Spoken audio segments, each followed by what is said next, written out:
My dear friends, welcome back to the lecture series of Judicial Examination.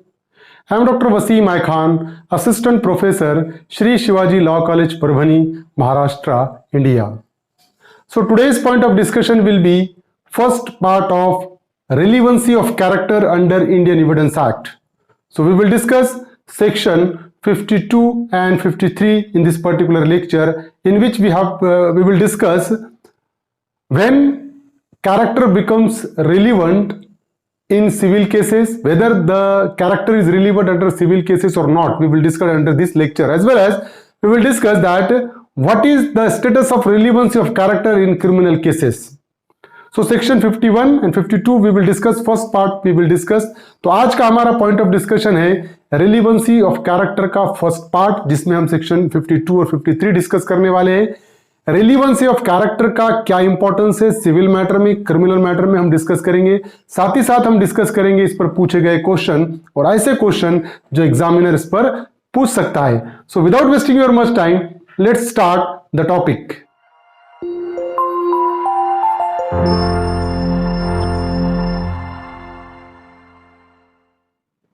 Relevancy of character, part first of Indian Evidence Act 1872.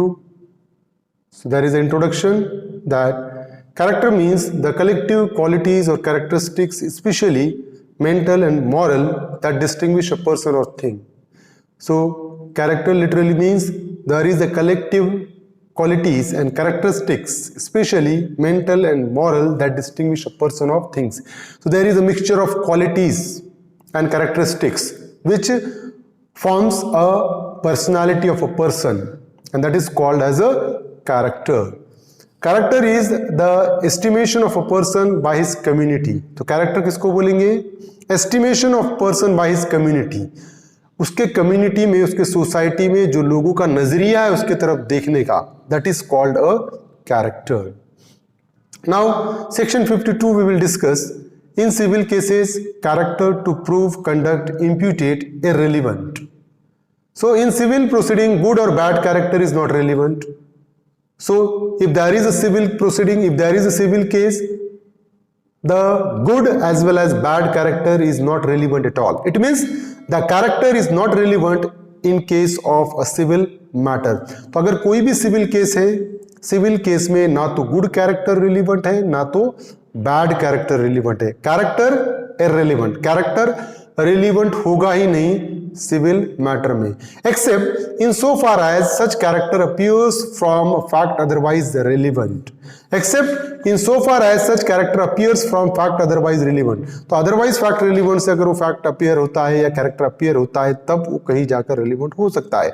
For example, landlord filed suit against a tenant for recovery of the premises on ground of default of payment of rent. तो यहाँ पर जो landlord है उसने tenant के against में suit file किया recovery of premises. Why? Because the tenant fails to pay a rent to landlord. क्योंकि यहाँ पर लैंडलॉर्ड को टेनेंट ने पैसा नहीं दिया, रेंट पे नहीं किया, इसके चलते लैंडलॉर्ड ने टेनेंट के अगेंस्ट में सूट फाइल किया कि मुझे जो मैंने आपको किराए से प्रीमाइसेस दिया था वो मुझे वापस चाहिए. If a tenant argued that he is religious person and hence the suit be dismissed. अगर टेनेंट ये आर्ग्यू करता है कोर्ट में कि वो रिलीजियस पर्सन है, वो बहुत ज़्यादा धार्मिक पर्सन है और उसके अगेंस्ट में जो सूट फाइल किया हुआ है वो डिसमिस किया जाए. मैं धार्मिक होने के चलते मेरा कैरेक्टर बहुत अच्छा है और मैं ये कोई एक्ट नहीं कर सकता, ऐसा आर्ग्यू करता है टेनेंट कि मेरा इस बेस पे केस डिसमिस हो जाए. His character is irrelevant and the court will pass eviction order against him on the ground of default. अब यहाँ पर तो टेनेंट कह रहा है कि मैं धार्मिक हूं, मेरा कैरेक्टर बहुत अच्छा है और ये मेरे कैरेक्टर को कंसीडर करते हुए मेरा केस डिसमिस करो. लेकिन कोर्ट क्या करेगा? यहां पर कोर्ट बोलेगा character is irrelevant in civil matter और court will pass order against the tenant for eviction. Court tenant के अगेंस्ट में ऑर्डर पास करेगा कि आप जल्दी से जल्दी प्रीमाइसेस खाली करो. Why? Because you fails to pay the rent to landlord. तुमने लैंडलॉर्ड को किराया पे नहीं किया, इसलिए आपको प्रीमाइसेस खाली करना पड़ेगा. Character is irrelevant in civil matter. Section 52 ही हम डील कर रहे हैं.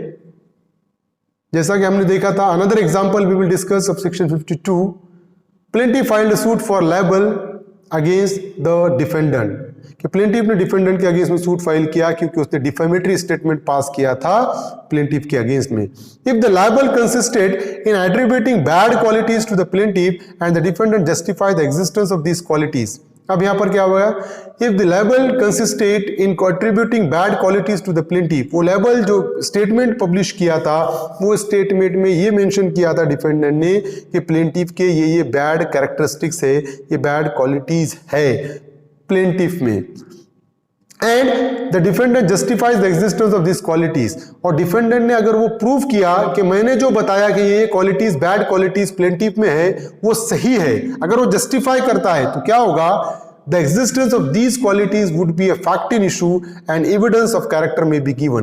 तो इस सिचुएशन में जो क्वालिटीज डिफेंडेंट ने प्लेंटिफ में है, बताया है बैड क्वालिटीज, वो एक्चुअल में है या नहीं है, that is a fact in issue. अगर है तो कोई डिफॉर्मेशन नहीं है, अगर नहीं है तो डिफॉर्मेशन है। तो फैक्ट इन इशू में जो बैड क्वालिटीज आ गई तो उस सिचुएशन में कैरेक्टर यहां पर रिलेवेंट हो जाएगा। तो the existence of these qualities would be a fact in issue, ये क्वालिटीज है या नहीं है ये फैक्ट इन इशू है, एंड एविडेंस ऑफ कैरेक्टर में बी गिवन। अब यहां पर एविडेंस ऑफ कैरेक्टर दिया जा सकता है, प्लेंटिफ गुड कैरेक्टर उसका कैसा है ये भी बोल सकता है, और डिफेंडेंट उसका बैड कैरेक्टर कैसा है ये भी बोल सकता है। Why? Because the character itself is in fact in issue, character खुद फैक्ट इन इशू में है, इसलिए सिविल मैटर में ये जो कैरेक्टर है रिलीवेंट होगा। अदरवाइज जनरल रूल ये है, character is not relevant at all in civil cases. Another example is that husband filed suit for divorce against wife as she was having affair with another woman. Husband ने wife के against में suit file किया divorce के लिए। Why? Because she was having an affair with another man, क्योंकि उसका किसी और आदमी के साथ अफेयर था। Fact in issue in this case is the character of wife. अब यहां पर फैक्ट इन इशू क्या है, character of wife itself is in fact in issue, whether the wife is carrying an affair with another man और not, the character itself is in fact in issue, character ही fact in issue में है। In such circumstances evidence relating to good और bad character में be given. अब यहां पर character जब फैक्ट इन इशू में है उस सिचुएशन में evidence relating to good character और बैड कैरेक्टर में बी गिवन। यहां पर वाइफ उसका गुड कैरेक्टर प्रूव कर सकती है और हस्बैंड उसका बैड कैरेक्टर प्रूव कर सकता है। Though this is a civil case, ये सिविल केस होने के बावजूद भी जब कैरेक्टर ही अगर फैक्ट इन इशू में है तब रिलीवेंट होगा, अदरवाइज रिलीवेंट नहीं है। अब सेक्शन 52 पे पूछा गया क्वेश्चन, सॉरी ऐसा क्वेश्चन पूछ सकता है probable question, what is relevant in civil cases as to character under section 52 of Indian evidence act 1872? Good character, bad character, neither good character और bad character, both good character and bad character. Section 52 के हिसाब से neither in civil cases the fact that the character of any person concerned in such as to render probable or improbable any conduct imputed to him is irrelevant except so far as character appears for fact otherwise relevant। तो general rule क्या है, neither good or bad character becomes relevant under section 52, ना तो good character relevant है ना तो bad character relevant है। Now section 53, in criminal cases previous good character relevant, criminal cases में प्रीवियस गुड कैरेक्टर रिलीवेंट होगा। In criminal proceeding the fact that the person accused is of good character is relevant. तो criminal case में के ऐसा fact जो show करता है कि क्रिमिनल का गुड कैरेक्टर है, that becomes relevant under section 53। In criminal trial it is very often pleaded that the accused bears a good character and the character becomes a material consideration for the court। तो बहुत से criminal cases में यही सामने लाने की कोशिश की जाती है कि yes this particular accused is having a good character and becomes a material consideration for the court, और ये कोर्ट के लिए कंसिडर करने के लिए मटेरियल कंडीशन हो जाती है। अभी देखो, the evidence of bad character is Holi irrelevant and is admissible only in reply. तो bad character is wholly inadmissible in criminal cases, but in criminal cases bad character itself is not relevant at all। तो bad character relevant नहीं है, but is admissible only in reply, but bad character is admissible only in reply. Suppose if the good character is claimed by accused person, अगर accused person उसका good character claim कर रहा है कि I am having a good character, court के सामने good character claim कर रहा है, in reply the bad character becomes relevant, तो वो गुड कैरेक्टर के रिप्लाई में बैड कैरेक्टर रिलीवेंट हो सकता है सेक्शन 53 में. So in criminal cases the accused is allowed to prove his good character either in chief और बाय क्रॉस एग्जामिनेशन. तो क्रिमिनल केसेस में अक्यूज्ड को अलाउ किया जाता है वो अपना गुड कैरेक्टर एग्जामिनेशन चीफ या क्रॉस एग्जामिनेशन में प्रूव कर सकता है. But so far as concern proof of the accused good character by another witness, what must be deposed to is not particular good acts by him but his general reputation in the community. But अगर कोई person, अगर कोई accused अपना good character prove करना चाहता है दूसरे witness के जरिए, तो उसको क्या प्रूव करना पड़ेगा? He has to prove his general reputation in the community. उसके कम्युनिटी में, जो सोसाइटी में वो रहता है, सोसाइटी में उसकी जनरल रेपुटेशन क्या है, लोगों का ओपिनियन क्या है उसके प्रति, वो कोर्ट के सामने लेकर आना पड़ेगा to prove his good character. Illustration is that accused charge of bribery leveled against accused. Charges of bribery leveled against accused, ये accused के against में charges of bribery थे कि उसने रिश्वत लिया, ये charges थे.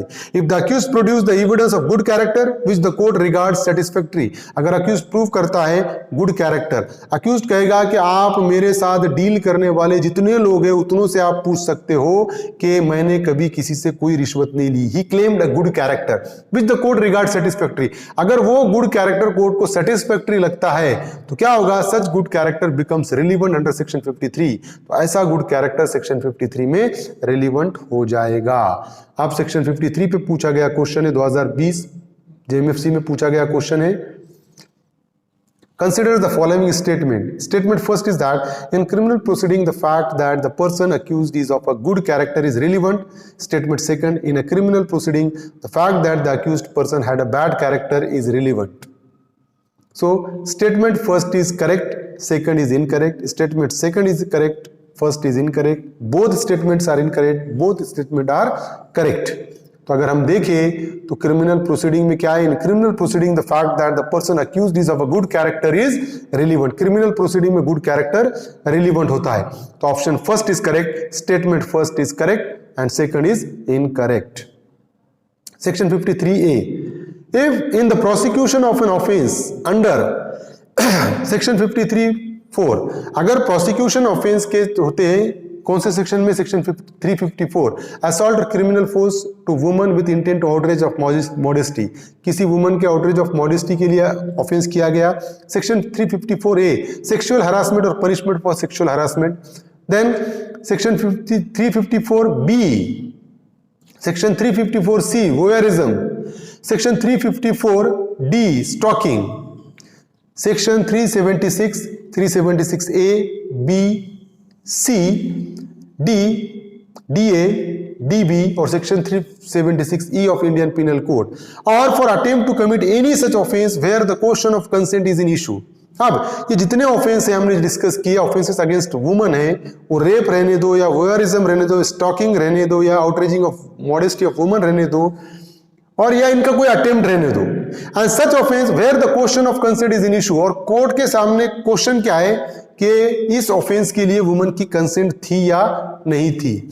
Evidence of character of the victim or of such person's previous sexual experience with any person shall not be relevant on the issue of such consent or the quality of consent. अब consent थी या नहीं थी court के सामने issue है. अब accused ऐसा कोई एविडेंस कोर्ट में पेश नहीं करता, क्या प्रूफ करने के लिए?